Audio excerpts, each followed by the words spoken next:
السلام علیکم، آپ دیکھ رہے ہیں ہو کیا رہا ہے۔ میں ہوں Faisal Abbasi, group editor 92 news. Irshad Ahmad Arif صاحب ساتھ ہیں۔ شکریہ ارشاد صاحب آپ کا۔ پروگرام میں ہمیں پاکستان تحریک انصاف کے سینئر رہنما عامر ڈوگر صاحب بھی جوائن کر رہے ہیں۔ ڈوگر صاحب آپ کا شکریہ، آپ سے گفتگو کریں گے۔ آج 6 روز بیت چکے ہیں جب آخری دور ہوا تھا حکومت اور اپوزیشن کی مذاکراتی کمیٹیوں کے بیچ۔ اس میں اپوزیشن نے اپنے تحریری مطالبات پیش کر دیے تھے، جبکہ 7 ورکنگ ڈیز مانگے تھے حکومت نے، جس میں انہوں نے جو مطالبات ہیں ان کے جوابات پیش کرنے تھے۔ عرفان صدیقی صاحب نے گزشتہ روز بھی کہا کہ 7 روز میں یہ مطالبات تحریری طور پر ان کے جوابات دے دیے جائیں گے، لیکن بانی پی ٹی آئی کی طرف سے آج جو بیان منسوب ہو رہا ہے اس میں انہوں نے 27 جنوری تک اگر مطالبات پہ عمل درآمد نہ ہوا تو مذاکرات آگے نہ بڑھانے کا کہہ دیا ہے۔ قومی اسمبلی میں پی ٹی آئی کے اپوزیشن لیڈر عمر ایوب نے بھی آج یہ کہا ہے کہ اگر جوڈیشل کمیشن نہیں بنتا تو پھر مذاکرات کا جو چوتھا دور ہے وہ نہیں ہو سکے گا۔ بظاہر اب حکومت جواب کیا دیتی ہے، یہ ایک بنیادی سوال ہے۔ جوڈیشل کمیشن کا مطالبہ کیا حکومت مانے گی؟ اگر نہیں مانے گی اور پی ٹی آئی مذاکرات سے انکار کر دیتی ہے تو پھر پولیٹیکلی اس کا ڈنٹ کس کو پڑنا ہے، یہ بھی ایک بنیادی نقطہ ہے۔ بہرحال مذاکرات کو خوشائند کہا گیا تھا پاکستان کے تمام جو حلقے ہیں، تمام مکاتب فکر ہیں ان کی طرف سے، اور توقع یہ کی جا رہی ہے کہ یہ مذاکرات نتیجہ خیز ہوں۔ دوسری جانب جو سپریم کورٹ ہے اس میں بھی بظاہر لگتا ہے کہ ایک تنازع کی صورتحال سامنے آ چکی ہے، اور اس میں آج پھر جو سماعت ہوئی ہیں اس میں جسٹس منصور علی شاہ نے یہ کہا ہے کہ 26ویں ترمیم سے متعلق جو کیس ہے وہ تو وہ معاملہ تو اس کیس میں ہے ہی نہیں، زیادہ خوفزدہ ہونے کی ضرورت نہیں ہے، لیکن بہت سے قانونی نکات، بہت سے قانونی سوالات نئے یہ سارا تنازع جنم دے رہا ہے۔ اس پر بھی آج کے پروگرام میں ہم بات کریں گے۔ عامر ڈوگر صاحب سے بھی گفتگو کریں گے، لیکن ارشاد اب جو مذاکراتی عمل ہے، بانی پی ٹی آئی کی سٹیٹمنٹ آ گئی، عمر ایوب صاحب نے مشروط کہہ دیا کہ چوتھا دور نہیں ہوگا اگر جوڈیشل کمیشن نہ بنا۔ حکومت نے ابھی تک کوئی جواب نہیں دیا ہے۔ آپ نہیں سمجھتے کہ یہ سٹیٹمنٹس ٹو ارلی ہیں، حکومت کے جوابات کا انتظار کر لینا چاہیے تھا؟ بالکل، میرا خیال ہے حکومت کی طرف سے جب تک جواب نہیں آتا تو اس طرح کے بیانات دینا جو ہے یہ تناؤ کو بڑھا سکتے ہیں، ایک بات۔ لیکن حکومت نے بھی عجیب و غریب وہ کیا ہے کہ ایک تقریباً 5-6 دن گزرنے کے بعد آپس میں مشاورت شروع کیا ہے، یعنی 7 دن تو میکسیمم ہوتے ہیں نا کہ 7 دن میں دے دیں گے۔ اس کا مطلب یہ نہیں ہے کہ پورے 7 دن آپ کر کے اس کے بعد اس رات کو آپ کوشش کریں تاکہ اگر تو سنجیدگی ہے، اگر تو مذاکرات کو کامیاب کرنا ہے، اگر تو آگے بڑھنا ہے، تعطل اور ڈیڈ لاک ختم کرنا ہے، تو دونوں جو فریق ہیں ان کو فراخ دلی کا مظاہرہ کرنا پڑے گا، خیر سگالی کا مظاہرہ کرنا پڑے گا، ضد اور ہر درمی کو چھوڑنا پڑے گا، اور ایک دوسرے کو سپیس دینی پڑے گی۔ لیکن اگر مقصد صرف پوائنٹ سکورنگ ہے، صرف لوگوں کو یہ بتانا ہے کہ جی میں تو بہت زیادہ جمہوریت پسند ہوں، ملک کو بحران سے نکالنا چاہتا ہوں، میرا جو مخالف ہے وہ تیار ہی نہیں ہے اس کے لیے، تو پھر یہ کام چلتے رہتے ہیں۔ عوام کی اگر امیدیں وابستہ ہیں ان مذاکرات سے اور سیاسی تعطل کا خاتمہ مقصود ہے، تو حکومت کو جس دن یہ مذاکرات کا پچھلا دور ہوا تھا اور جس میں یہ طے ہوا تھا کہ جی 7 دن میں جواب دے گا، تو اگلے دن ان کو ایک میٹنگ بلا لینی چاہیے تھی۔ 2 چیزیں اس میں طے ہوئیں، ایک تو یہ ہوا کہ اب حکومت پھر فیسلیٹیٹ کرے گی اپوزیشن کے مذاکراتی ٹیم کو کہ وہ اپنے لیڈر سے ملاقات کر سکے۔ 6 دن گزر گئے، وہ بھی ملاقات نہیں ہوئی۔ ویسے سرپرائزنگلی پی ٹی آئی کا ویسا شور نہیں ہے جیسا پی ٹی آئی نے بھی کوئی ایسا شور نہیں مچایا۔ وہ بھی میرا خیال ہے سمجھتے ہیں کہ ٹھیک ہے اب ان کے کورٹ میں ہم نے اپنی بال پھینک دیا ہے، کیونکہ حکومت کو یہ توقع نہیں تھی کہ وہ تحریری مطالبات پیش کریں گے۔ وہ انہوں نے جب پیش کر دیے تو حکومت کے پاس ان مطالبات کے حوالے سے کہنے کو کچھ نہیں تھا، یعنی وہ جو ہم توقع کر رہے تھے کہ وہ کہیں گے دیکھیں جی این آر او مانگ لیا، یہ کر لیا، وہ کر لیا، ایسی بات نہیں ہوئی۔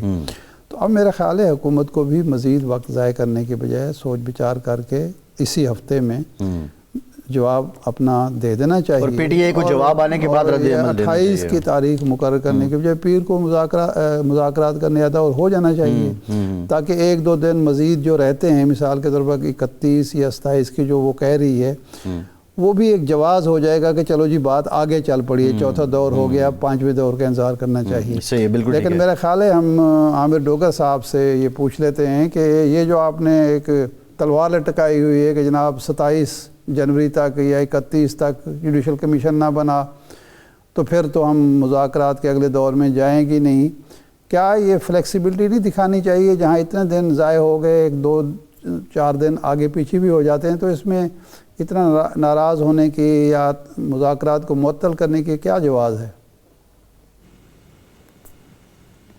ڈوگر صاحب. بسم اللہ الرحمن الرحیم. تقریباً بڑی تفصیل سے جو موقف میں کرنا چاہ رہا تھا انہی لائنز کے اوپر آلموسٹ ارشاد عارف صاحب نے حالات حاضرہ پہ گفتگو کی ہے. جہاں تک آپ نے فرمایا کہ حکومت اپوزیشن نے تھوڑی سی جلد بازی میں یہ کہا ہے کہ اگر کمیشن نہ بنا تو پھر اگلا دور چوتھا نہیں ہوگا، بالکل ایسا نہیں ہے. ہم نے کم و بیش آج سے 15 دن پہلے بتا دیا تھا کہ 31 تاریخ کو، اور شاید 20 دن پہلے، 31 تاریخ ہماری ایک ڈیڈ لائن ہے، اس وقت تک ہمارے مطالبات اور بالخصوص کمیشن بن جانا چاہیے. اب کمیشن بنانے میں اگر حکومت کی نیت صاف ہے اور اگر کچھ دال میں کالا نہیں ہے تو جیسے آپ نے خود کہا کہ پھر کون سا مسئلہ ہے کہ کمیشن کیوں نہیں بناتے. حالانکہ یہ بھی آپ جانتے ہیں کہ جو عدالتیں ہیں، جو ججز ہیں، جس طرح سے ان کو کنٹرول کیا جا رہا ہے، 26ویں ترمیم اس کی ایک واضح مثال ہے. سپریم کورٹ کی بھی جو اصل ایک شکل تھی ایک عدالت عظمیٰ کی، اس کو بھی ختم کر دیا گیا ہے. اور جو آئینی بینچز میں جس طرح سے منصور علی شاہ صاحب کے بھی آپ آبزرویشن کی بات کر رہے تھے، جو رجسٹرار والا معاملہ ہوا، یہ بھی ایک آگے ایک لمبی بحث ہوگی کہ اس کمیشن کی رپورٹ اور کمیشن کا جج کون ہوگا. لیکن جب بھی کوئی بڑے ملک میں سانحات ہوئے ہیں یا کوئی واقعات ہوئے ہیں تو ایک حل یہی ہوا کہ جی ایک جوڈیشل کمیشن بنایا جائے اور ایک سینئر ترین جو جج ہے سپریم کورٹ کا، اس کی سربراہی میں. حالانکہ ہمارے لیے یہ ڈبل ایج بھی ہو سکتا ہے اور ہمارے لیے ون ون پوزیشن بھی ایک طرح سے ہے. تو اب آج کی میٹنگ کے بعد ابھی آپ نے ایک بات کہی کہ حکومت پی ٹی آئی بار بار یہ نہیں کہہ رہی کہ ہماری ملاقات کرائی جائے. بالکل ایسا نہیں ہے.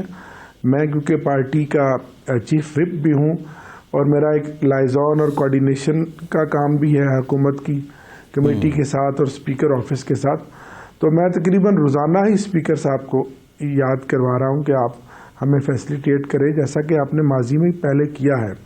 تو امید بڑی ہے کہ کل حکومت مذاکراتی کمیٹی جو ہماری ہے اپوزیشن کی، وہ بانی چیئرمین عمران خان صاحب سے ملے گی اور مل کے پھر جو فریش ان حالات کے نظر میں لیٹسٹ جو ہے وہ اپنی ڈائریکشن ان سے لے گی کہ اب ہم نے چوتھی بیٹھک کرنی ہے یا نہیں کرنی.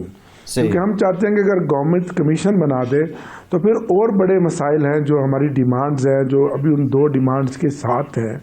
اس میں ہمارا مینڈیٹ جو چوری ہوا وہ ایک بنیادی ہماری ڈیمانڈ ہے. ٹریبونلز کا ڈوگر صاحب بنیادی سوال یہ ہے، ڈوگر صاحب بات یہ ہے، ڈوگر صاحب آپ نے مطالبات رکھ دیے تھے تحریری طور پہ.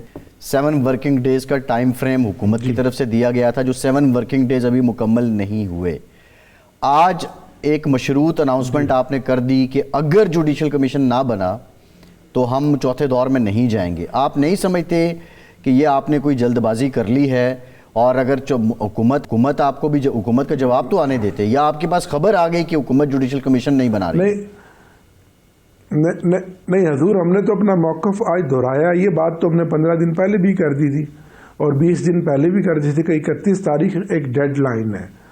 اب کمیشن کی جو میٹنگز ہیں، یہ تو تیسری میٹنگ ہے، یہ 4 دن پہلے بھی ہو سکتی تھی اور آج چوتھی میٹنگ بھی ہو سکتی تھی. میں ذاتی طور پہ سمجھتا ہوں کہ حکومت بھی اس معاملے کو، حکومت کی مذاکراتی کمیٹی بھی اس معاملے کو تھوڑا سا طول دے رہی ہے.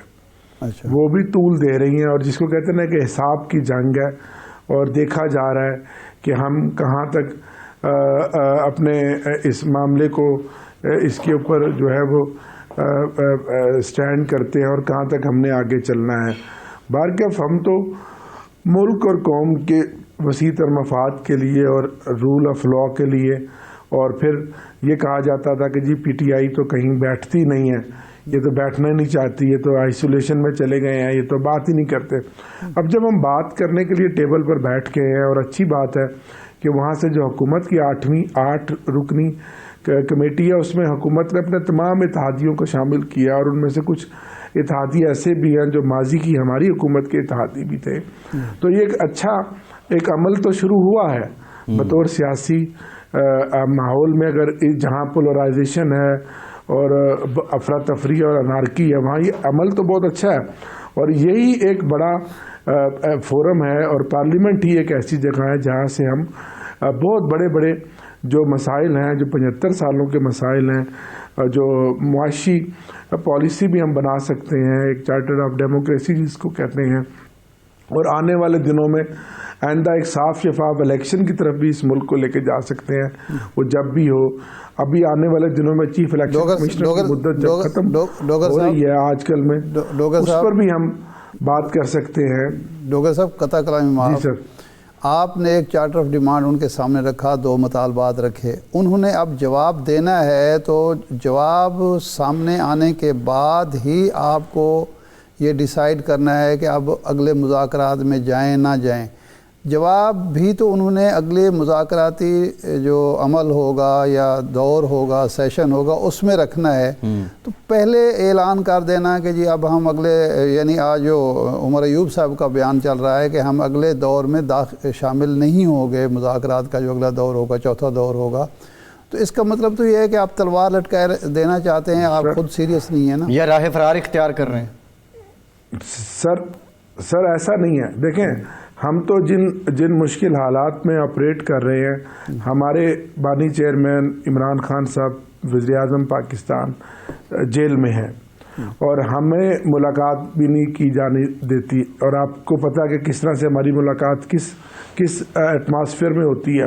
تو اگر تو ہونا خان صاحب بنی گالہ میں بیٹھے ہوئے یا زمان پارک میں بیٹھے ہوئے، ہم نے تو وہ جو پرانی لائن ان کی تھی، یا جو پرانا ان کا جو تھا کہ آپ نے اس طرح سے کرنا ہے، ہم تو ابھی اسی کو دہرا رہے ہیں. اور دوسرا، جو حکومت کے بڑے سینئر وزراء ہیں، ان کا بھی تو موقف کمیشن کے حوالے سے آ گیا نا. انہوں نے بھی تو ابھی حکومت کی مذاکراتی کمیٹی نے جواب بھی نہیں دیا. خواجہ آصف صاحب کی سٹیٹمنٹ یا اور بہت سارے وزراء کی اور سینئرز کی سٹیٹمنٹس آپ پڑھ لیں، سن لیں، ٹاک شوز میں، ٹیلی ویژن پہ، یا انہوں نے مختلف جگہوں پر مختلف فورمز پہ بات کیا، تو وہ بھی تو کمیشن بنانے سے انکاری ہے نا. جبکہ ان کو بھی چاہیے تھا کہ اپنی کمیٹی یہ بتائیں کہ کہیں یہ وجہ تو نہیں ہے کہ یہ جو 190 ملین پاؤنڈ کا فیصلہ آیا ہے اور عمران خان صاحب کو 14 سال کی سزا ہوئی ہے، اس کی وجہ سے آپ ڈسارٹ ہوئے ہیں اور مذاکرات کا تعطل کا شکار ہو رہے ہیں، یہ سزا وجہ بنی ہے؟ نہیں، خان صاحب نے تو سزا سے پہلے ہی کہہ دیا تھا کہ اس کا فیصلہ جو بھی آئے، اور جو کہ لگ رہا تھا آپ کے سامنے ہے، جو ٹیلی ویژن پر بھی، اور جو ٹریک ریکارڈ تھا، یہ فاضل جج صاحب جنہوں نے محترم نے یہ فیصلہ دیا ہے، تو ہمیں تو آبویس لگ رہا تھا کہ یہ اس میں فل ڈوز دیں گے اور یہ سزا لازمی دیں گے. لیکن یہ ضرور تھا ہمارا خیال کہ شاید بشرا بی بی اور خان صاحب بھی اس میں انوسینٹ ہے، ان کو یہ بری کریں گے اور خان صاحب کو ضرور پریشر ڈالنے کے لیے سزا دیں گے. تو اب وہ دونوں صاحبان اور جوڈیشل اور 190 ملین پاؤنڈ پہ کئی دنوں سے جو بات ہو رہی ہے، اور اسپیشلی جو NCA کی رپورٹ اور جو وہاں کی لندن کی کورٹ کے فیصلے کے بعد کہ یہ پیسہ جانا ہی سپریم کورٹ میں تھا، اس کے بعد تو یہ مقدمہ ویسے ہی ختم ہو گیا، اور اس کا یہ بھی اپنے منطقی انجام تک اسی طرح پہنچے گا. ڈوگر صاحب دو پہلو ہیں. ڈوگر صاحب ایک تو بات یہ ہے، ڈوگر صاحب ایک تو بات یہ ہے، وہ NCA کی تو پریس ریلیز میں اسٹریٹ اوے لکھا ہے کہ وہ اسٹیٹ آف پاکستان کے پاس جائے گا. اب سپریم کورٹ کا اکاؤنٹ تو اسٹیٹ آف پاکستان نہیں ہے، نمبر 1. نمبر 2، جو آپ نے جج صاحب سے متعلق بات کی ہے، اگر یہ فیصلہ 2002 یا 4 میں آ چکا تھا تو آپ کا دور حکومت رہا، آپ نے کیوں اسکروٹنی نہیں کی یہ جو لا اینڈ جسٹس سسٹم ہے، اور ایسے ججوں کو آپ نے باہر کیوں نہیں نکالا؟ یقیناً یہ ہمارا ایک نیگیٹو پہلو تھا کہ ہمیں ریفارمز کر کے سب سے پہلے اپنے جوڈیشل سسٹم کو اور اپنے جو کانسٹیٹیوشن کے تحت جو ٹوٹل جو ہمارا ایک پورا ایک سسٹم ہے عدالتی سسٹم ہے اور اس کو ہمیں اس میں ریفارمز کرنے کی اصلاحات کرنے کی بڑی ہی ضرورت تھی جو آج بھی ضرورت ہے. اس پر کام شروع ہوا, ایک کمیٹی بھی بنی, خان صاحب کا اپنا بھی بڑا ان کا فوکس تھا, لیکن انفارچونیٹ ہم اس کو نہیں کر سکے, لیکن اس کی ضرورت تھی اور آج تو بڑھ گئی ہے. جب آپ سپریم کورٹ کو اور 26ویں ترمیم کے تحت تمام اداروں کو اور تمام عدالتوں کو آپ کنٹرول کر لیں اور ان کو کمپرومائز کر لیں, تو اب تو بہت زیادہ ضرورت پڑ گئی ہے. ایسے میں سمجھتا ہوں کہ بار کاؤنسلز کو, وکلا کی جو تنظیمیں ہیں, جو سول سوسائٹی ہے, میڈیا ہے, سب کو اپنا کردار ادا کرنا چاہیے. صرف یہ ملک یا اس ملک کے آئین کے ساتھ جو کھلواڑا ہو رہا ہے, ہم ہی صرف متاثرین نہیں ہے, پورا پاکستان اس کا متاثرین ہے. آپ سب اس کے متاثرین ہیں. ہم سب کو اکٹھے ہو کے اسٹرگل کرنی چاہیے. ڈاکٹر صاحب, آپ کا خیال یہ ہے یعنی پی ٹی آئی کا, کہ یہ جو فیصلہ عدالت کا ہے آپ کو انصاف ملے گا اسلام آباد ہائی کورٹ سے. ایک تو اسلام آباد ہائی کورٹ میں ایڈ ہاک ججز تعینات ہو گئے ہیں, اور آج ہی میں ابھی دیکھ رہا تھا کہ وہ جو آپ کا بریت کا کیس تھا بشرا بی بی کا اور عمران خان کا, وہ نئے ایڈ ہاک جج کے سامنے لگا ہے. پچھلے ہفتے وہ لگا تھا محسن کیانی صاحب کے. تو آپ کو امید ہے کہ اب بھی آپ کو نئے ایڈ ہاک ججز کی موجودگی میں انصاف ملے گا, یا پھر آپ کہیں گے نہیں جی ہمیں انصاف اس لیے نہیں ملا کہ حکومت نے مرضی کے جج لگا دیے تھے؟ یقیناً حکومت نے تو ہر سطح کے اوپر ہمارے خلاف دیوار کھڑی کر کے انصاف کے تمام دروازے ہم پر بند کیے ہیں نا, لیکن ایک جو پروسیس ہے پھر کیا کرے. بطور سائل عمران خان یا تحریک انصاف کہاں جائے؟ جانا تو پھر انہی عدالتوں کے پاس ہے, اور ان عدالتوں سے جو ہو رہا ہے 2.5 سال میں, جو بدترین سیاسی انتقام کا ہم نشانہ بن رہے ہیں, وہ بھی آپ کے سامنے ہے. لیکن آخر یہ ظلم کی جتنی رات بھی طویل ہو, آخر رات ہی ہے نا, یہ سیاہ رات کا سویرا تو ہونا ہے نا. اور یہ سب کچھ کس لیے ہو رہا ہے کہ یہ پریشرائز کیا جا رہا ہے عمران خان صاحب کو کہ وہ ڈیل کریں اور وہ اثر نگو کریں, لیکن وہ اپنے ایک اصولی موقف پر قائم ہے, اور وہ صرف اپنی ذات کے لیے تو نہیں, وہ اس ملک کے مستقبل کے لیے, ان ملک کے بچوں کے مستقبل کے لیے. ڈاکٹر صاحب سوال یہ ہے, اور حکومت کو کیا پرابلم ہے, وہ کیوں ڈیل کرے گی بانی پی ٹی آئی کے ساتھ؟ آپ نے 2-2.5 سال احتجاج کیے, دھرنے کیے, جلسے کیے, سڑکیں بند کی, at the end of the day آپ کے جو مقاصد ہیں وہ آپ کو نہیں ملے. ابھی اس وقت حکومت کے پاس اتحادی بھی آن بورڈ ہیں, حکومت کو کوئی مسئلہ بھی ایز سچ نہیں ہے, تو کیوں ڈیل کیوں کرنی ہے اس نے, کیا ریزن ہے؟ یہ تو آپ وہ بات کر رہے ہیں نا جو آپ کو بظاہر نظر آ رہی ہے, لیکن جب آپ ایک تو اندر انسان کا ایک ضمیر بھی ہوتا ہے جو کہ کھوکھلا ہو گیا, لیکن جب آپ پبلک میں جاتے ہیں, پبلک پلس کو چیک کرتے ہیں, انٹرنیشنلی ایٹماسفیئر کو دیکھتے ہیں, سول سوسائٹی کو دیکھتے ہیں, سب کو یہ پتہ ہے کہ طاقت کے بل بوتے پر زور بازو سے, حکومتی مشینری سے اور سب چیزوں کو ملا کر ہماری آواز کو دبایا گیا ہے. ایک جبر کا ماحول ہے, یہ تو آپ کو بھی پتہ ہے نا. تو حکومت اس ماحول میں اور اس بیساکھیوں پر کھڑے ہو کر کتنے دن چل سکے گی؟ نہیں تو یہ جو ڈاکٹر صاحب یہ جو آپ نے انٹرنیشنل ایٹماسفیئر کی بات کی ہے, تو یہ امریکہ کے جو انتخابات ہوئے ہیں اور ٹرمپ اقتدار میں آئے ہیں, یہی آپ کی امیدیں ہیں کہ اب امریکہ کی پالیسی چینج ہوگی تو اس کا فائدہ آپ کو پہنچے گا؟ نہیں, قطعاً ہمیں کوئی امریکہ کی حکومت سے بالکل کوئی ایسی توقع نہیں ہے. وہ ایک ہماری ایک خود مختار اب خارجہ پالیسی نہیں رہی, لیکن عمران خان صرف پاکستان کی آواز نہیں ہے, پوری دنیا کی آواز ہے, اور پوری دنیا میں بسنے والے تمام مسلمانوں کا وہ ایک مقبول لیڈر ہے. اور پاکستانیوں کا بالخصوص جو 99% پاکستانی ہیں اوورسیز, جو پاکستان کے ساتھ اپنا ایک رشتہ رکھتے ہیں اور ان کا بڑے سیریس کنسرن ہے. تو ایسا تو نہیں ہو سکتا کہ پریشر نہ آئے, پریشر تو آئے گا, اور لوگوں میں جو ایک شدت ہے, ایک غم ہے, غصہ ہے, وہ تو آپ کے سامنے ہی ہے. آج آپ چیزوں کو تھوڑا سا ریلیکس کریں, اوپن کریں, تو اب آپ دیکھیں. نہیں, اگر ڈوگر صاحب اگر یہ پریشر ہوتا, آپ نہیں سمجھتے آج دن تک 3,000 سے زائد جو سیاسی کارکن ہیں ہمارے جیلوں میں قید ہیں, مقید ہیں. آج میں دہشت گردی کی عدالت راولپنڈی میں اعظم سواتی صاحب کو ملا, اور ان کے ساتھ 700 کارکنوں کو آج پیش کیا گیا, اور جو ان کے ساتھ قیدیوں والا ناروا سلوک, انسانیت جھک جائے, ایسا کبھی دشمن ڈوگر صاحب اب سوال یہ ہے قیدیوں کے ساتھ میں نہیں کیا جاتا. اگر آپ کی بات مان بھی لی جائے, کارکنوں کے ساتھ جو کیا جا رہا ہے جیلوں میں, اس کی کہیں مثال ہے. اچھا, آپ کی بات اگر مان بھی لی جائے ڈوگر صاحب, آپ کی بات اگر مان بھی لی جائے کہ ایک پریشر ہے, لیکن بنیادی نقطہ یہ ہے کہ اگر حکومت اس پریشر کو سیریس لے رہی ہے اور وہ سیریس لے کے آپ سے ڈیل کرنا چاہتی ہے, تو پھر یہ کیا جیسچر ہے کہ آج سے چند روز پہلے 190 ملین پاؤنڈ میں ان کو سزا بھی ہو جاتی ہے؟ یا تو وہ کیس اتنا حقیقی ہے کہ حکومت چاہتی بھی تو اس میں کچھ نہیں کر سکتی تھی, یا پھر حکومت آپ کا پریشر جو ہے اس سے, بین الاقوامی پریشر سے کوئی ٹس سے مس بھی نہیں ہو رہی ہے؟ دیکھیں, یہ تو اب ساری چیزیں آپ نے خود ہی اپنے سوال میں کر دی کہ حکومت اور باقی ساری چیزیں جو ہیں وہ کس طرح سے ہر طرح سے کھیل کر ہمیں پریشرائز کر رہے ہیں, اور وہ ان ساری چیزوں کو چاہتے ہیں. یہ تو آپ نے خود بتا دیا.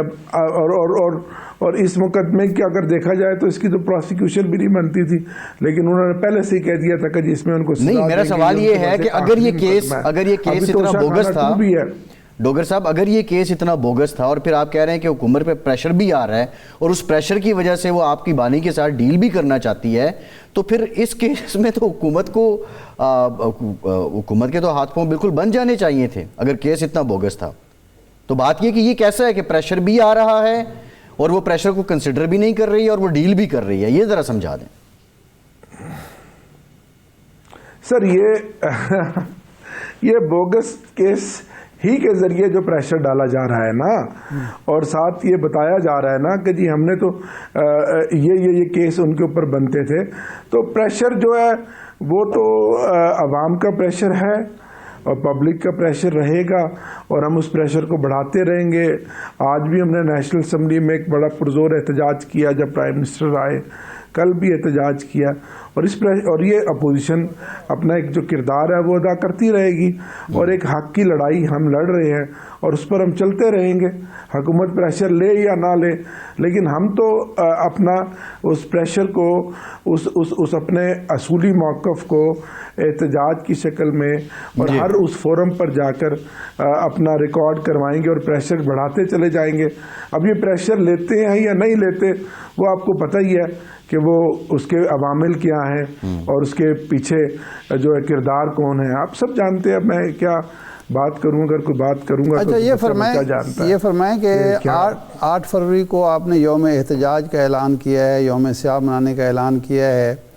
یہ اب بھی KPK سے لوگ آئیں گے اور اسلام آباد آئیں گے, یا ہر ضلع میں ہر ڈویژن میں الگ الگ احتجاج ہوگا؟ اور پنجاب میں تو ہمیں پچھلے 2 جو ایونٹ ہوئے اس میں بھی پنجاب سے لوگ نہیں پہنچ سکے, اب بھی بظاہر یہی لگ رہا ہے. تو پنجاب کے بغیر آپ کیسے تحریک کامیاب کریں گے, کیسے احتجاج کو کامیاب کریں گے پنجاب اگر شرکت نہیں کرتا یا پابندیوں سے ڈر جاتا ہے؟ دیکھیں 8 فروری کا دن پاکستان کی سیاسی تاریخ میں ایک انقلاب تھا کہ ایک ایسی پارٹی جس سے اس کا بلے کا نشان بھی لے لیا گیا, جس کے امیدواروں سے کاغذات چھینے گئے اور ڈاکے ڈالے گئے ان کے کاغذات پر, اور ان کے بڑے بڑے لیڈرانس کو اور باقی ٹیمز کو, باقی امیدواروں کو ابڈکٹ کر کے ان کو زیر حراست رکھا, ان کو محصور کیا, ان کی پریس کانفرنسیں کرا کے پارٹیاں چھڑوائیں, اور نشان لے کر پہلے انٹرا پارٹی الیکشن ان کے اگینسٹ کر کے الیکشن کمیشن کو مہرا بنا کر, پھر اگر کچھ بچ بھی گئے لوگ اور اتنے مشکل نشانات دے کر لوگوں نے پھر بھی ووٹ دیے, اور ووٹ دے کر 80 قومی اسمبلی کی کم و بیش نشستیں پاکستان میں، کیا دنیا میں اتنی بڑی دھاندلی نہیں ہوگی جو چھینی گئیں ایک ایسی پولیٹیکل پارٹی سے جو 2.5 سال سے بدترین انتقام کا نشانہ بن رہی تھی. لیڈرشپ بھی جیل میں تھے اور امیدوار بھی حلقے میں کیمپین کے لیے نہیں آئے. انہوں نے سوشل میڈیا سے، الیکٹرانک میڈیا سے جیسے جیسے اپنی کیمپین چلائی.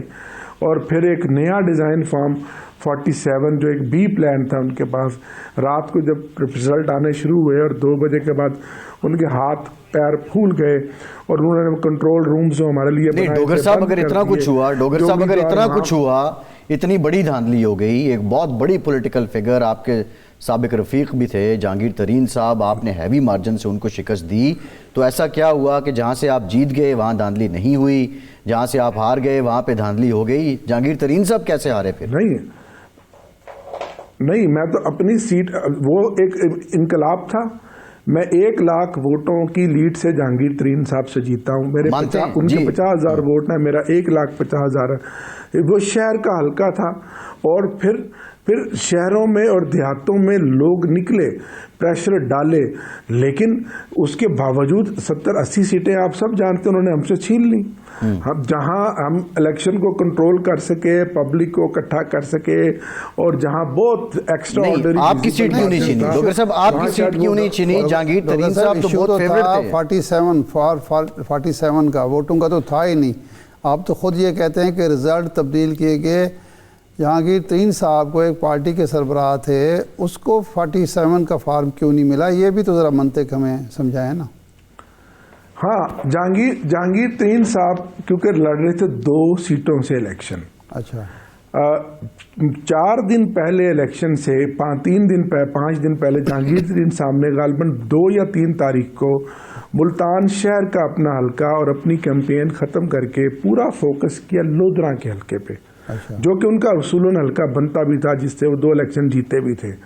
اور ان کو خود وہ بڑے ہائی ٹیک ہیں اور بڑی ان کے پاس اپنا ایک سسٹم ہے، تو جو سپورٹ ان کو ایک کنگ پارٹی کے سربراہ کی صورت میں ملنی تھی، اس کے علاوہ انہوں نے اپنے یونین کونسل پہ ہر 3-4 دن کے بعد وہ اپنی ٹیموں کے ذریعے سروے کرواتے تھے.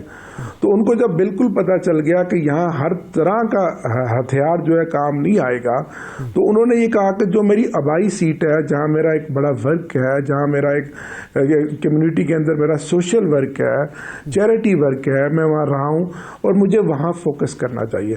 لیکن وہاں بھی ان کے اگینسٹ جو پی ایم ایل این اور وہ تمام فورسز اکٹھی ہو گئی، وہاں ان کا مارجن تھوڑا ہے. تو وہ جو 2 کشتیوں کے اندر سوار رہے نا، وہ ایک بڑی وجہ میرے نزدیک یہ ڈوگر صاحب بریف کمنٹ کرتے ہیں، ٹائم تھوڑا ہے. ڈوگر صاحب بریف کمنٹ کرتے ہیں. بات کو مکمل کروں. کنگ پارٹی کا سربراہ، اس کو اگر دھاندلی ہوئی تو نہیں جتوایا جا سکا اور آپ جیت گئے.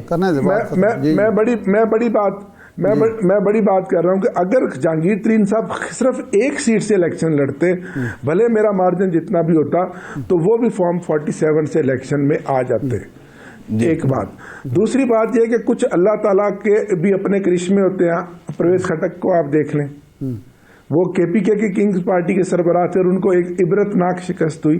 تو طے یہ ہوا کہ جو عوام ہے نا، اس کی طاقت ہی الٹیمیٹلی پرویل کرتی ہے. جی صحیح ہے، ٹھیک ہے.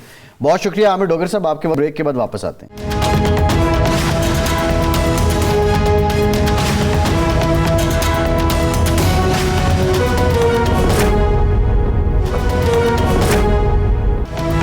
بریک کے بعد ایک بار پھر سے آپ کو ویلکم کہیں گے. ہمیں جوائن کیا ہے حسن رضا پاشا صاحب نے، پاکستان کے نامور قانوندان ہیں. پاشا صاحب thank you very much for your time. Pasha صاحب یہ بتائیے، جو سپریم کورٹ میں پچھلے 2-3 دنوں سے چل رہا ہے، آپ کے سامنے بھی ہے، پاکستان کے عوام کے سامنے بھی ہے، کچھ ٹیکنیکل لیگل کویسچنز ہیں. کیا اس وقت جو آئین پاکستان ہے یا جو سپریم کورٹ کے رولز ہیں یا رولز آف بزنس ہیں، اس کے تحت ایک کیس کسی خاص بینچ کو تفویض کرنے کے بعد واپس لیا جا سکتا ہے یا کسی دوسرے بینچ کے روبرو مقرر کیا جا سکتا ہے؟ بسم اللہ الرحمن الرحیم. جو پروسیجر ہے اور جس طرح کے باقی کیسز کے حوالے سے کیا جاتا ہے، اس میں تو یہ ہے کہ اگر ایک دفعہ کیس لگ گیا اور وہ پارٹ ہیڈ ڈکلیئر ہو گیا تو پھر اسی بینچ میں ہی وہ کیس لگ سکتا ہے. اچھا. تو اب یہ جو مسئلہ بنا کہ پہلے بینچ کا ایک جج تبدیل کیا گیا، پھر اس کے بعد کیس ہی وہاں سے ہٹا دیا گیا، اس کو آپ کیا سمجھتے ہیں؟ کیا یہ خوف ہے کہ کہیں 26ویں ترمیم کے حوالے سے کوئی فیصلہ نہ دے دیں یا کوئی ریکویسٹ آ جائے کہ فل کوڈ بنائیں، اس خوف کے تحت ہوا یا کیا سیاست چلی کہ یہ سارا کیس ہی غدربود ہو گیا؟ دیکھیں اس کیس میں تو نہیں کہا جا سکتا کہ آپ فل کورٹ جو ہے فل بینچ بنائیں. اس کی وجہ یہ ہے کہ اگر کہا بھی جائے تو جنہوں نے امپلیمنٹ کرنا ہے اس ریکویسٹ پہ وہ پریکٹس اینڈ پروسیجر ایکٹ کے بعد 3 رکنی کمیٹی ہے، اور یہ بھی ضروری نہیں کہ وہ کمیٹی اس بات کو جو ریکویسٹ بینچ بھیجے گا اس بات کو وہ اون کرے یا ایز اٹ از. وہ یہ بھی کہہ سکتے ہیں کہ نہیں آپ ہی سنیں، یا یہ کہہ سکتے ہیں کہ یہ کانسٹیٹیوشنل میٹر ہے تو اب کانسٹیٹیوشنل بینچ ہی اس کو سماعت کرے گا. ٹھیک ہے. نہیں، میں پوچھنا چاہتا ہوں کہ یہ کنفیوژن کیوں پیدا کی گئی کہ کبھی کوئی بہانہ سامنے آ رہا ہے، کبھی کوئی سامنے آ رہا ہے، کس وجہ سے ایسا ہوا؟ مثال کے طور پر اگر یہ کہا جائے جو پلی ہے کہ جی غلطی ہوئی ایڈیشنل رجسٹرار کی، اس کو سدھارا گیا، تو وہ تو پہلی جب سماعت ہو گئی تو دوسری سماعت نہیں ہونی چاہیے. دوسری سماعت میں یہ ہوا کہ جج تبدیل کیا گیا، پھر تیسری سماعت میں کیس تبدیل کیا گیا. تو یہ اس عرصے میں کسی کو نہیں پتہ چلا کہ ایڈیشنل رجسٹرار نے غلطی کر دی ہے اور اس کو سدھار دینا چاہیے. ارشاد صاحب، ہوتا یہ ہے کہ کیس جب آ جاتا ہے کسی بینچ میں، جی، اب چونکہ ہم اس کو دو بینچز میں تقسیم کرتے ہیں، ایک ریگولر بینچ ہم کہتے ہیں سپریم کورٹ آف پاکستان کا، ایک کانسٹیٹیوشنل بینچ کہتے ہیں. جی، اور جو فکسیشن برانچ ہے، یعنی جو کیس فکس کرنے والی برانچ ہے، وہ بھیجتی ہے کانسٹیٹیوشنل بینچز میں اور ریگولر بینچز میں کیسز جس طرح ہوتے ہیں. اور اگر غلطی سے کوئی چلا جائے تو آپ کو یاد ہوگا کہ جس دن 26 امینڈمنٹ منظور ہوئی پارلیمان سے، ویری نیکسٹ ڈے ایک کیس آیا جناب جسٹس مرسول علی شاہ صاحب کے بینچ میں، تو انہوں نے اس کو سننے سے اس وجہ سے انکار کر دیا کہ یہ اب کانسٹیٹیوشن بینچ کی ڈومین میں آتا ہے تو ہم ریگولر بینچ میں بیٹھے نہیں سن سکتے. اس کے بعد بھی متعدد دفعہ ایسے کیسز آئے جو کہ انہوں نے ریفیوز کر دیا، اور اگر اسی روایت کو قائم رکھتے تو پاسبلٹی یہ تھی کہ ان کو اس کیس کے حوالے سے بھی کہہ دینا چاہیے تھا. اب جنہوں نے فکسیشن کی ہے وہ ایڈیشنل رجسٹرار جوڈیشل نذر عباس صاحب، ان کو اس وجہ سے کل عہدے سے برخاست کر دیا گیا کہ ان کی نااہلی کی وجہ سے ایک ایسا کیس جو کانسٹیٹیوشن بینچ میں فکس ہونا تھا وہ ریگولر بینچ میں چلا گیا، اور اس وجہ سے اس کو کر دیا. یعنی کنٹیمپٹ نوٹس ایشو ہونے کی وجہ سے ان کو برخاست نہیں کیا گیا یا ان کو OSD نہیں لگایا گیا، ان کو صرف اس وجہ سے کیا گیا کہ آپ کی غلطی اور نااہلی کی وجہ سے یہ جو صورتحال ہے یہ سامنے آئی ہے. نہیں، اب اس میں پاشا صاحب ایک تو یہ ذرا بتا دیں کہ کیا اس سے پہلے یہ نظیر موجود ہے کہ عدالت کے انتظامی عملے کو توہین عدالت کا نوٹس کیا گیا ہو؟ اور دوسرا یہ جو ہیومن ایرر ہے، انسانی غلطی ہے نا، اگر نااہلی ہے یا انسانی غلطی ہے، اگر تو وہ نااہل ہیں تو وہ وہاں پر بیٹھے ہوئے کیوں تھے؟ نمبر 2 ہیومن ایرر ہے، تو ہیومن ایرر کے لیے کوئی گنجائش موجود ہے آئین میں، قانون میں، یہ اتنا حساس معاملہ جو ہے؟ جی بالکل وہ ہے. اگر دیکھیں یہ اب اس طرح تو نہیں ہوگا کہ وہ بالکل نوکری سے فارغ ہو جائیں گے.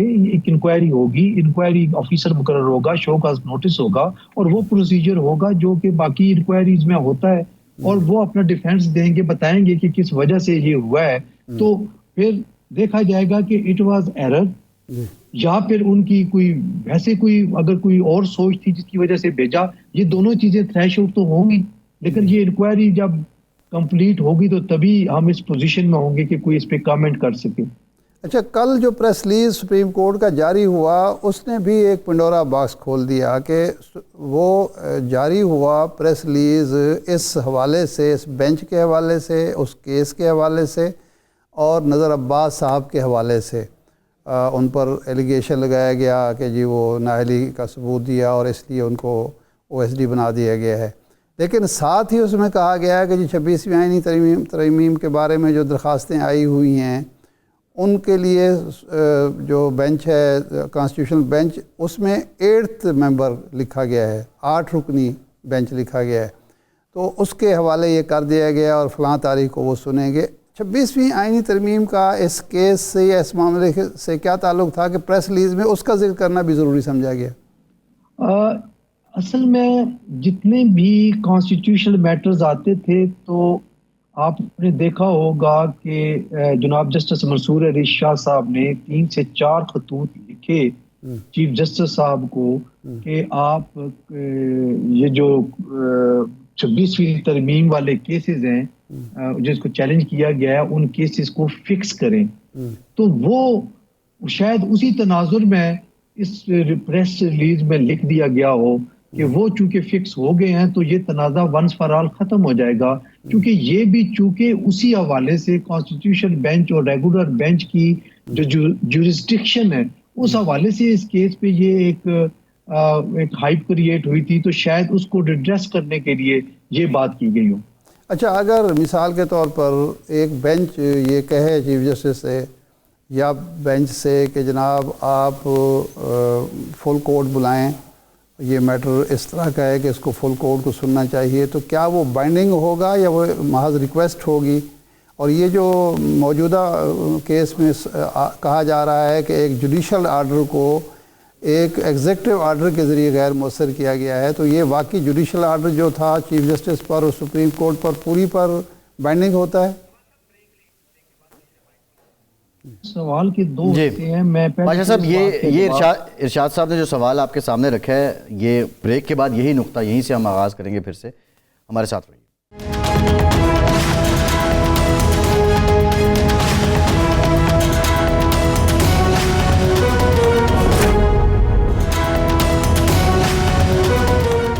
ایک بار پھر سے آپ کا خیر مقدم کرتے ہیں۔ پاشا صاحب، ایک تو یہ بتائیے کہ اگر کوئی جوڈیشل آرڈر ہے تو کیا وہ چیف جسٹس سمیت سب کے لیے بائنڈنگ ہینڈنگ ہے، انہوں نے اس پہ عمل کرنا ہے؟ Number 2، practice and procedure committee کے ایگزیکٹو آرڈر کے ذریعے اس جوڈیشل آرڈر کو بدلا جا سکتا ہے؟ اور تیسرا پہلو یہ تھا کہ کیا کوئی بینچ جوڈیشل آرڈر کے ذریعے چیف جسٹس کو فل کورٹ بنانے کے لیے پابند کر سکتا ہے یا صرف سفارش کر سکتا ہے؟ میں آپ کے سوال کے آخری حصے کا جواب پہلے دوں گا کہ وہ سفارش کر سکتا ہے، بائنڈنگ نہیں ہے۔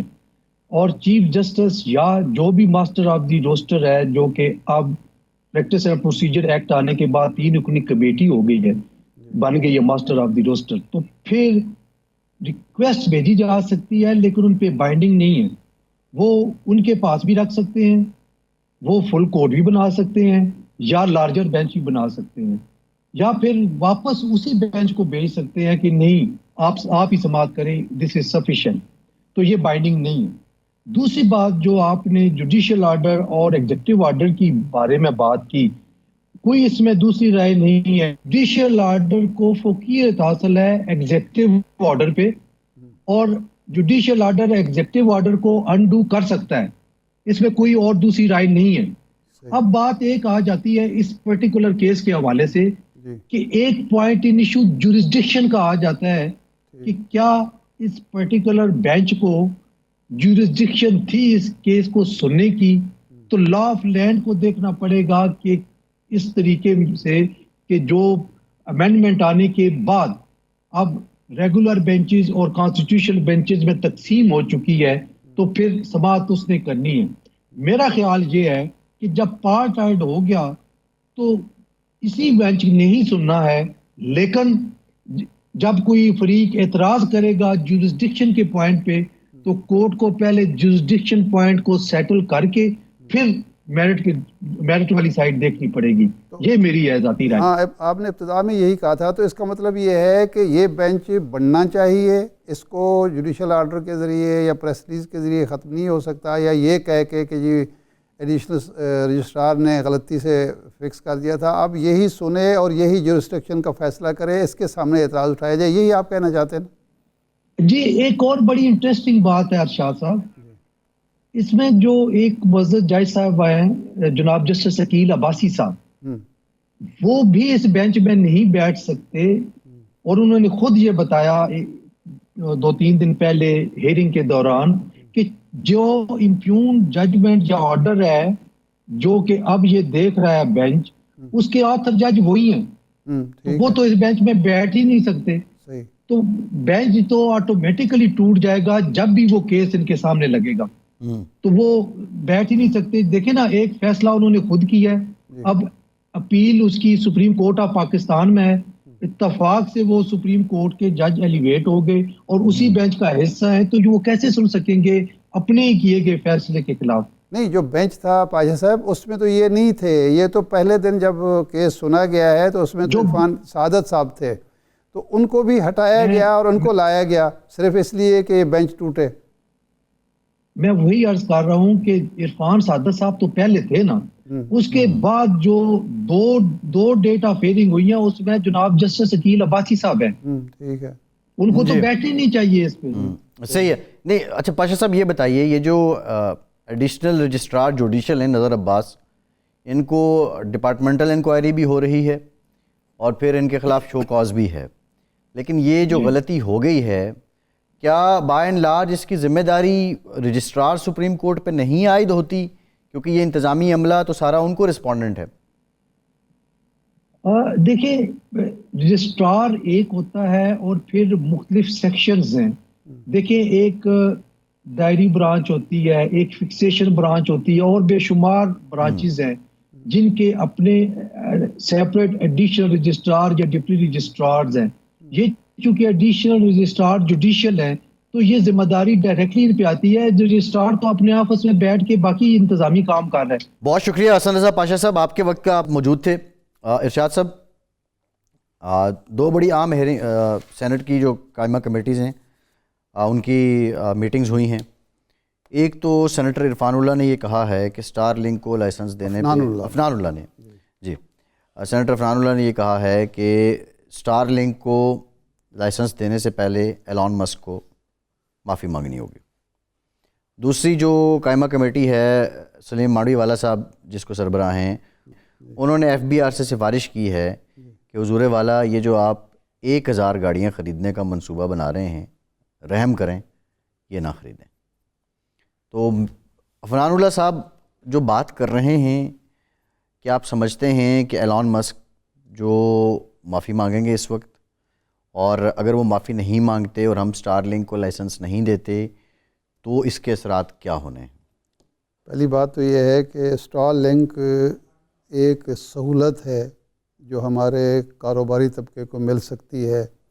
اس وقت سب سے بڑا ایشو جو کاروباری طبقے کے لیے بنا ہوا ہے وہ ہے انٹرنیٹ کا ہمارا جو سسٹم ہے وہ اتنا ناکارہ ہے اور اس کی سپیڈ اتنی کم ہے کہ لوگوں کے کاروبار تباہ ہو گئے ہیں، اور خاص طور پر آئی ٹی کا شعبہ جو ہے سب سے زیادہ متاثر ہوا ہے۔ اب یہ تو حکومت مان رہی ہے کہ 1 ارب 62 کروڑ ڈالر کا نقصان اس سال ہو چکا ہے صرف اس پالیسی کی وجہ سے۔ تو اگر سٹار لنک کی سروس یہاں آتی ہے تو پاکستانیوں کو فائدہ ہے، پاکستان کو فائدہ ہے۔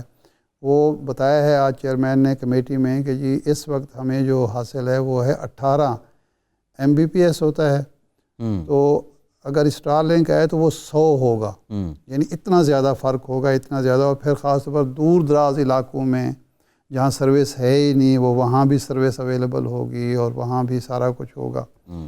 تو باقی یہ بات کہ جو ایلان مسک ہے اس کے کیا خیالات ہیں، کیا نظریات ہیں، اگر تو حکومت ہماری اس سے معافی منگوا سکتی ہے تو ہمیں تو بڑی خوشی ہوگی کہ ایک امریکی پاکستان سے معافی مانگ رہا ہوگا۔ لیکن ماضی کی تاریخ یہ ہے کہ جب ہم نے سلالہ کا وہ بند کیا تھا، سپلائی بند کی تھی، تو معافی پھر بھی نہیں منگوا سکے تھے اور ہم نے پھر خود ہی معاف کر دیا تھا۔ نہیں بند تو ہم نے کیا نا، ہم نے بند کافی کیا اور اس کے بعد مہینوں تک ہم اس کو بند کیا تو اس کے بعد اس کا جو ہے معافی منگوائے بغیر ہی ہم نے کہا کہ احتجاج تو کر سکتے نا، اب اتنے بھی تو ہم وہ نہیں ہیں۔ احتجاج تو ہم نے نہیں کیا نا، اس جو اس کے نظریات ہیں اس پر ہم نے احتجاج تو نہیں کیا۔ پھر ریمنڈ ڈیوس کا جو معاملہ ہوا تھا جب اس نے 3 قتل کر دیے تھے، تو اس کے بعد بھی ہمارا یہی مطالبہ تھا کہ جی امریکہ معافی مانگے۔ تو جان کیری یہاں آئے تھے اور انہوں نے کہا تھا کہ معافی کی تو بات ہی نہیں نا، آپ کو چھوڑنا ہوگا اور بغیر معافی تلافی کے اور بغیر کسی کے، وہ جو دیت تھی وہ بھی ہمیں دینی پڑی تھی، اور پھر وہ ہم اس کو بھیج دیا تھا۔ اگر تو ہم اتنے طاقتور ہو گئے ہیں، معافی منگوانی ہے تو ضرور منگوا لیں کوئی، لیکن نہیں پھر تو ایک کام اور بھی ہے نا، ہم اپنی سیٹلائٹ بھیج دیتے ہیں۔ ہاں، یہ ہم ابھی الیکٹرو آپٹیکل بھیجی ہے نا ہم نے اسپیس میں، چین کی مدد سے ہم اپنی سیٹلائٹ بھیج دیں اور ہمیں ضرورت ہی نہ پڑے، ہم کہیں کہ باقی کمپنیاں جو سروس دے رہی ہیں ان کو بھی بند کر دیں، ہم اپنی سروس ہو، اپنا سیٹلائٹ ہو، اپنی سہولتیں ہوں، جس وقت چاہیں بند کر دیں، جس وقت چاہیں کھول دیں۔ ویسے یہ ارشاد صاحب آن اے ویری سیریس نوٹ، پچھلے کچھ مہینوں میں جس طرح اسپارکو نے یا کام کیا جا رہا ہے وہ کافی حوصلہ افزا ہے ان کا بھی، وہ الیکٹرو آپٹیکل وہ کام تو کر رہے ہیں، اس کا عوام کو کوئی فائدہ بھی تو ہونا چاہیے نا۔ فائدہ تو ارشاد صاحب آنی جانی تو ہم نے نہیں دیکھنی، بات یہ ہے کہ کیا لوگوں کو سروسز تسلی بخش طریقے سے مل رہی۔ جب ہمیں یہ سنایا گیا تھا، خوشخبری سنائی گئی تھی کہ وہ افریقن 2 وہ جو سب میرین آئی ہے اس کے بعد یہ 3 گنا بڑھ جائے گی، اس کے بعد وہ پہلے سے بھی کم ہو گئی ہے۔ آپ نے بھی یہ محسوس کیا ہوگا، ہم نے بھی محسوس کیا کہ وہ پہلے تو ہوتا تھا کہ سلو چلتی رہتی تھی، اب وہ پتہ چلتا ہے کہ جناب وہ بالکل ہی نہ ہونے کے برابر ہے۔ 2-3 دن سے میں تو وٹنس کر رہا ہوں، تھوڑی بہتر ہے 2-3 دن سے تو اچھا میں نے ابھی نہیں کیا، لیکن ممکن نہیں، مجھے تھوڑا سا کمپیریٹیولی بہتر لگ رہی ہے، لیکن چلو اچھی بات ہے، یہ تو خوشی کی بات ہے، لیکن وہ ماضی والے مزے نہیں۔ لیکن میرا آن اے ویری سیریس آپ کو اس لیے بہتر لگ رہی ہوگی کہ جتنا 8-9 مہینے ہم نے بھگتا ہے، ہاں یہ بھی اس کے بعد وہ غنیمت لگتا ہے، وہ یہ بھی بالکل ٹھیک ہے، وہ ایک عادت سی بن گئی ہے۔ لیکن آن اے سیریس نوٹ کہ پاکستان کو اب اس پہ ہم نے چلے سیٹلائٹ لانچ کر دی چین کی مدد سے، خدا کرے وہ دن آئے کہ ہمیں کسی کی ضرورت ہی نہ پڑے، لیکن اگر ایک سہولت ہمیں مل رہی ہے تو وہ ہیلو بہانوں سے اس کو ختم نہیں کرنا چاہیے، اور ایلن مسک کو اتنا جو ہے سادگی کے ساتھ اور اتنا ہلکا بھی نہیں لینا چاہیے۔ ڈپلومیٹکلی ذرا اس کی ورتھ کو سمجھنا ہوگا۔ اس وقت مجھے یاد آ رہا ہے جناب، میں تو اس کے حق میں نہیں، ذاتی طور پر میں یہی چاہتا ہوں، میری خواہش یہی ہے، میرا عقیدہ یہی ہے کہ بڑی جو ہے عظیم جو ہے وہ صرف خدا تعالیٰ کی ذات ہے، ہمیں اس پر ہی بھروسہ کرنا چاہیے۔ لیکن ہمارے وزیر اعظم، ہمارے وزیر دفاع، ہمارے وزراء یہ کہتے رہے ہیں کہ ہم وینٹیلیٹر پہ ہیں اور اس کا جو ہے کنٹرول وہ امریکہ کے پاس ہے، اور ایلن مسک جو ہے اس وقت وہ صرف ایک پرووائڈر کمپنی کا مالک نہیں ہے، وہ شخص ہے جس کا جناب ٹرمپ نے پچھلے 1 مہینے کے دوران اپنی بیوی سے اور اپنے نائب صدر سے زیادہ ذکر کیا ہے۔ ہر تقریر میں وہ اس کا ذکر کرتے ہیں اور اس کے جو کارہائے نمایاں ہیں اس کو خراج نہیں، پھر ہماری تو کیا ہماری منطق یہ ہے، آج کی کمیٹی کی ہیئرنگ سے دیکھیں، ٹھیک ہے بڑا ہے تو اپنے گھر ہوگا، امیر ہے تو اپنے گھر ہوگا، نہیں اگر یہ منطق ہے تو پھر تو ہمیں غور کرنا ہوگا۔ اللہ صاحب سے کہتے ہیں کہ معافی سے ذرا کم پر آ جائیں۔ نہیں، ہمارا دیسی سٹائل بھی ہے نا، کوئی بڑا ہے تو اپنے گھر ہوگا، عزت دار ہے تو اپنے گھر ہوگا۔ بہرحال وہ FBR والا معاملہ رہ گیا ارشاد صاحب، اس کو کل کے پروگرام میں سوچنا چاہیے، حکومت کو اس پہ غور کرنا چاہیے۔ 1000 گاڑیاں ان کو دیں گے، میں نے تو کہا تھا کہ 1000 گاڑیاں ضرور دے دیں، 6000 ارب کا اضافہ کرتے ہیں، ہم ٹارگیٹ دے دیں۔ بالکل ٹھیک ہے، اچھی بات ہے۔ ارشاد صاحب پروگرام کا ٹائم ختم ہوا، شکریہ آپ کا، آج کے پروگرام سے اتنی اجازت دیجیے۔